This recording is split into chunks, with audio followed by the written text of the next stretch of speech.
BSc part second online classes में आपका स्वागत है। अपन बात कर रहे हैं विश्व की जनजातियां।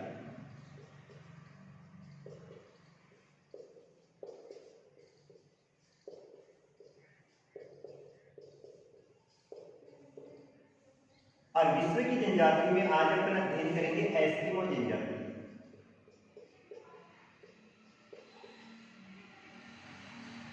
यानी एस्किमो का तात्पर्य क्या होता है? एस्किमो का तात्पर्य होता है कच्चा मांस खाने वाला, अर्थात ये वाले लोग कच्चे मांस का सेवन करते हैं। अपन इनका अध्ययन किया था, निवासी क्षेत्र का अध्ययन किया था। और ये वाले लोग कहाँ निवास करते हैं? बैफिन द्वीप में निवास करते हैं, अड़सर की खाड़ी में निवास करते हैं, उत्तरी कनाडा में निवास करते हैं और ग्रीनलैंड वाले क्षेत्र में निवास करते हैं। अर्थात ये वाले लोग जिस क्षेत्र में निवास करते हैं वहां पर मानव निवास हेतु विकट परिस्थितियां पाई जाती है। शारीरिक लक्षणों का अध्ययन कर लिया था। आज हम बात करेंगे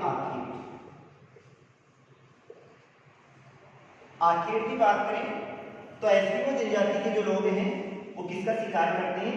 सील मछली का शिकार करते हैं।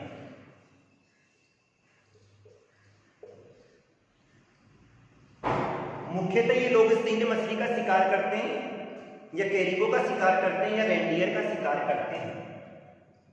आखेट की पद्धतियों की बात करें तो एक तो ये लोग शीतकालीन आखेट करते हैं।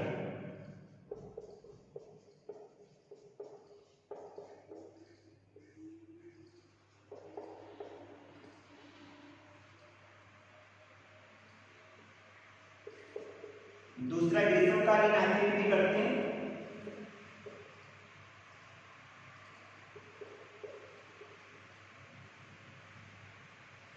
और तीसरा आता है बसंतकालीन आखेट।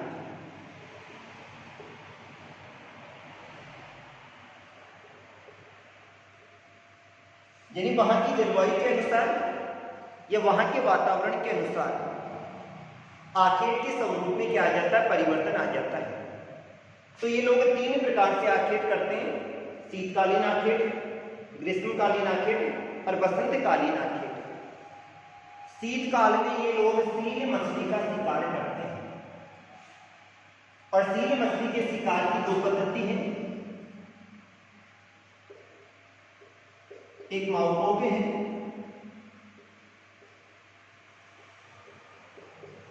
और दूसरी की तुरपाक है। एक माउपोक है और दूसरी क्या है? इतवारपोक है। तुरपाक भी कहा जाता है, इतवारपोक भी कहा जाता है।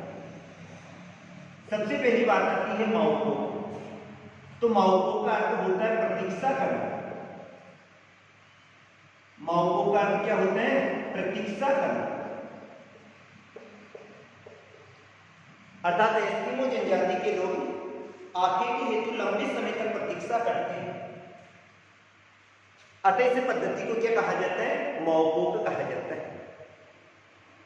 माउपोक का अर्थ प्रतीक्षा करना होता है। अर्थात इस विधि में एस्किमो जनजाति के लोग सील मछली का शिकार करते हैं।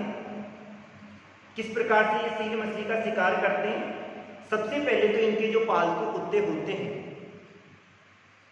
इनके पालतू कुत्ते सूंघकर ये पता लगाते हैं भाई यहां पर सील मछली है या नहीं है। सर्वप्रथम एस्किमो जनजाति के लोगों के जो पालतू कुत्ते होते हैं वो सुनकर ये पता लगाते हैं भाई यहाँ पर सील मछली है या नहीं है। कुत्ता सूंघ के पता लगा लिया भाई यहाँ पर सील मछली है। इसके बाद में ये क्या करते हैं? वहां पे हड्डी की एक छड़ लटका देते हैं। बर्फ के जो छिद्र होते हैं उनमें हड्डी की क्या लटका देते हैं? एक छड़ लटका देते हैं। हड्डी की छड़ लटकाने के बाद में ये लोग आराम से बैठ जाते हैं, अर्थात क्या करते हैं? प्रतीक्षा करते हैं। और जैसे ही छड़ हिलती है, अब उस छिद्र के पास में क्या होता है? सील मछली श्वास लेने के लिए आती है। उस छिद्र के पास में सील मछली किस लिए आती है? श्वास लेने के लिए आती है। और जैसे ही हड्डी की छड़ हिल जाती है, उन लोगों के पास में एक विशेष प्रकार का भाला होता है। और उस भाले को क्या कहा जाता है? हार्पून भाला कहा जाता है। तो ये लोग क्या करते हैं, उस हार्पून भाले की सहायता से सील मछली का क्या कर लेते हैं? शिकार कर लेते हैं। समझ में आ गई? यानी माउको का अर्थ प्रतीक्षा करना होता है। इस विधि में क्या करते हैं, एस्किमो जनजाति के पालतू जो कुत्ते होते हैं वो सबसे पहले सुनकर ये पता लगाते हैं भाई यहाँ पर सील मछली है कि नहीं है। बाद में जो बर्फ के छिद्र होते हैं उनमें हड्डी की छड़ लटका दी जाती है, और जैसे सील मछली श्वास लेने के लिए आती है हड्डी की छड़ हिल जाती है और हार्पून भाले की सहायता से सील मछली का क्या कर लिया जाता है? शिकार कर लिया जाता है। दूसरी विधि आती है इतुरपात। इतुरपात के द्वारकोप में क्या करते हैं? 2 छिद्रों का निर्माण करते हैं। एक व्यक्ति यहां से चारा डालता है या दाना डालता है और सील मछली को लुभाता है। इतुरपात विधि में एक व्यक्ति 2 छिद्रों का निर्माण किया जाता है, जिसमें एक छिद्र में एक व्यक्ति या तो चारा डालता है या दाना डालता है, और जैसे सील मछली यहाँ पर प्रलोभन के द्वारा दिए गए चारे या दाने को खाने के लिए आती है, दूसरा व्यक्ति इस छिद्र में बाला डाल के और उसका क्या कर लेता है? शिकार कर लेता है। एक छिद्र में तो चारा या दाना डाला जा रहा है और दूसरे में हार्पून भाले की सहायता से क्या किया जाता है? शिकार किया जाता है। इसके बाद में आता है बसंतकालीन, ग्रीष्मकालीन आखेट और बसंतकालीन आखेट। बसंतकालीन आखेट को उपदोग कहा जाता है। अब इस विधि में क्या होता है, जैसे ही बसंत ऋतु आती है बर्फ पिघलने लग जाती है, और बर्फ पिघलने के कारण से ये लोग क्या करते हैं? सील मछलियां ऊपर आ जाती है, और सील मछली जैसे ऊपर आती है ये लोग उसका क्या कर लेते हैं? शिकार कर लेते हैं, और इस मेथड को क्या कहा जाता है? उपदोग कहा जाता है।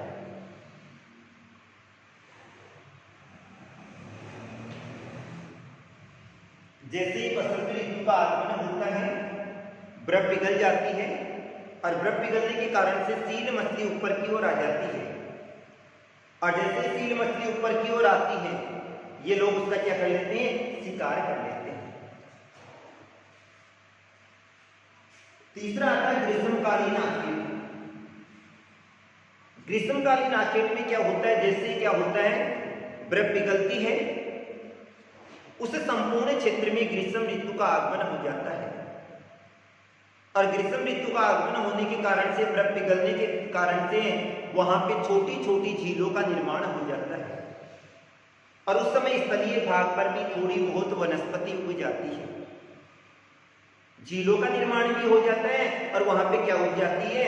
वनस्पति भी उग जाती है। अतः ध्रुवीय क्षेत्रों के जो जानवर होते हैं, कैरिको हुआ, बारहसिंगा हुआ, ध्रुवीय भालू हुआ, रेंडियर हुआ, ये वहां पर चढ़ने के लिए या घास से खाने के लिए आते हैं, तो ये लोग क्या करते हैं? उनका शिकार करते हैं। तो इस मेथड में, और इसमें तो सील मछली का, किसका? सील मछली का, और इसमें कैरिको, रेंडियर, ध्रुवीय भालू, इनका क्या किया जाता है? शिकार किया जाता है। ये लोग शिकार हेतु तीर, कमान या धनुष भी काम में लेते हैं, और वर्तमान का अध्ययन करें तो ये लोग किसका प्रयोग करते हैं? बंदूक का प्रयोग भी करते हैं। इसके बाद में आता है सील मछली का मेथड।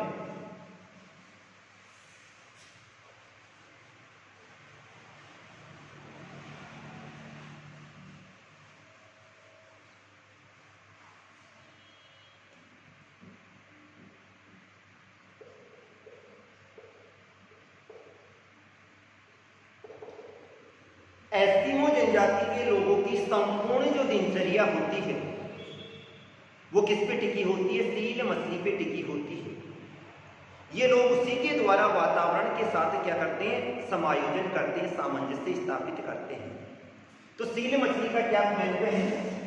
सबसे पहले तो सील मछली के द्वारा जो मांस प्राप्त होता है उसके द्वारा ये लोग अपने भोजन की आवश्यकता की पूर्ति करते हैं।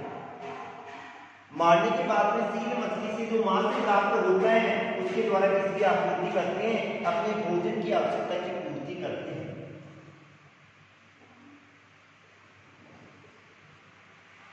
इसकी जो खाल होती है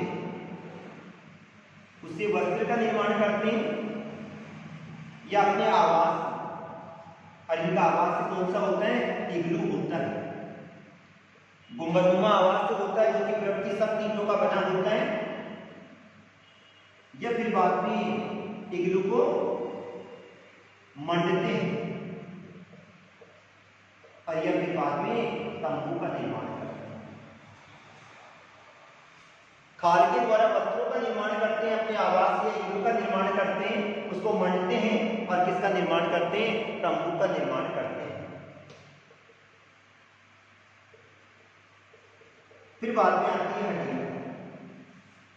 हड्डियों से औजार का निर्माण करते हैं और परिवहन हेतु स्लेज गाड़ी का निर्माण किया जाता है। किसका निर्माण करते हैं, औजारों का निर्माण करते हैं, परिवहन हेतु स्लेज गाड़ी का निर्माण किया जाता है। इसकी जो तांज होती है उससे वस्त्रों की सिलाई की जाती है। क्या की जाती है, वस्त्रों की सिलाई की जाती है। और फिर बच गया चर्बी। चर्बी को ये लोग जलाने हेतु काम में लेते हैं। अर्थात एस्किमो जनजाति के लोगों की संपूर्ण दिनचर्या किस पे टिकी होती है, सील मछली पे टिकी होती है। सील मछली के मांस को ये भोजन के यानी खाने के रूप में काम में लेते हैं। इसकी खाल से वस्त्रों का निर्माण किया जाता है, इग्लू को मंडने हेतु और तंबू के निर्माण हेतु काम में लिया जाता है। हड्डियों से ये लोग औजार का निर्माण करते हैं और परिवहन के साधन यानी स्लेज गाड़ी का निर्माण है जो कि बिना पहियों की गाड़ी होती है और पृथ्वी पे फिसलती हुई चलती है, उसका निर्माण किया जाता है। सील मछली के द्वारा जो तांज प्राप्त होती है उससे वस्त्रों की सिलाई की जाती है और चर्बी को किसके रूप में काम में लेते हैं, जलाने हेतु काम में लेते हैं। अब इसके बाद में आता है भोजन।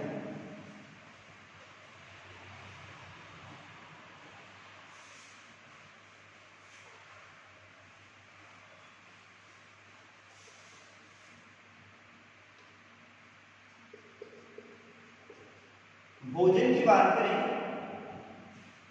तो एस्किमो का अर्थ होता है कच्चा मांस से खाने वाला। अर्थात ये वाले लोग अपने भोजन में कच्चे मांस का ही सेवन करते हैं। किसका सेवन करते हैं, कच्चे मांस का सेवन करते हैं। ये लोग किसका शिकार करते हैं, सील मछली हुआ,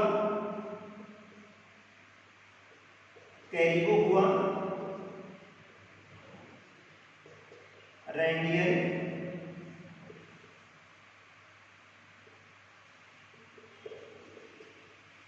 ध्रुवीय भालू,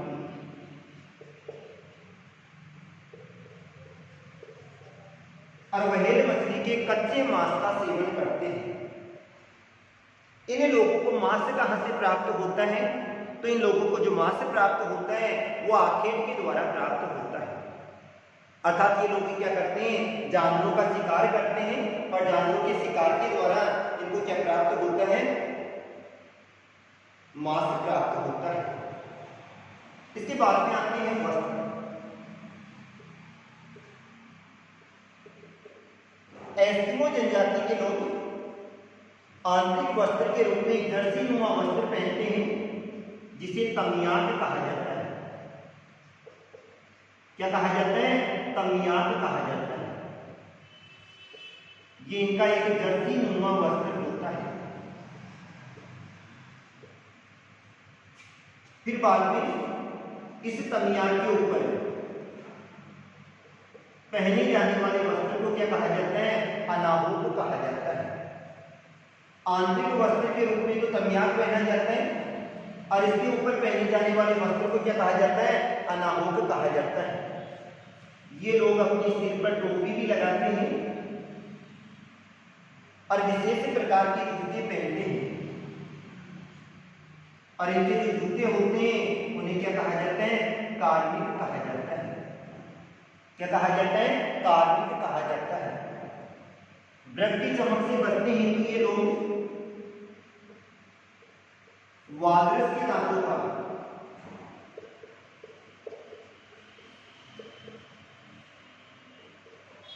छिद्रदार चश्मा पहनते हैं